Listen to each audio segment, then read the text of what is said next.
तो सीधे आपको कुरुक्षेत्र ले चलते हैं। सीएम पुष्कर सिंह धामी क्या कुछ कह रहे हैं, सुनिए। क्षेत्र में अलग अलग चुनौतियों का सामना करना पड़ता है, लेकिन हमें इस संसार में व्याप्त चुनौतियों को समझने, उनसे ऊपर उठने और सत्य के मार्ग पर चलने की प्रेरणा देती है।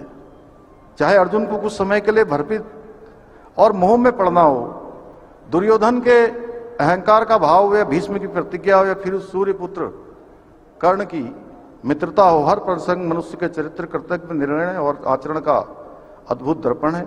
इन्हीं प्रसंगों के बीच अभिमन्यु का साहस अद्वितीय अध्याय है, जो नई पीढ़ी के लिए अप्रतिम प्रेरणा का स्रोत है। गीता में मानव जीवन का अंतिम उपाय भी है। जब मनुष्य संकट में होता है तब गीता उसे समाधान देती है।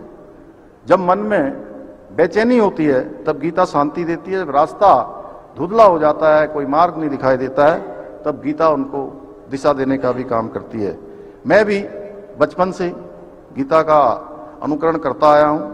पहले गीता के सार के कथनों के माध्यम से समझता था, परंतु उसके बाद मेरी ऐसी रुचि जागृत हुई कि आज मैं अपने प्रत्येक निर्णय में, प्रत्येक कर्म और जीवन के हर मोड़ पर गीता के उपदेशों को अपने मार्गदर्शक के रूप में देखता हूं।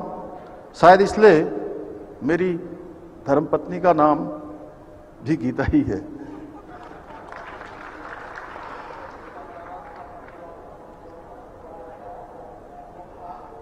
लोक संग्रह गीता में वर्णित है। लोक संग्रह मेवापि संपश्यन कर्तुम महर्षि, अर्थात समाज के कल्याण के लिए किया गया कार्य ही सबसे बड़ा धर्म है। और ये संदेश सदैव प्रेरणा देता है कि व्यक्तिगत लाभ, स्वार्थ और अहंकार से ऊपर उठकर निष्काम भाव से काम करना, राष्ट्र और संपूर्ण मानवता के लिए काम करना, प्रत्येक जीवन की प्रत्येक कठिन और चुनौतीपूर्ण परिस्थिति के समय।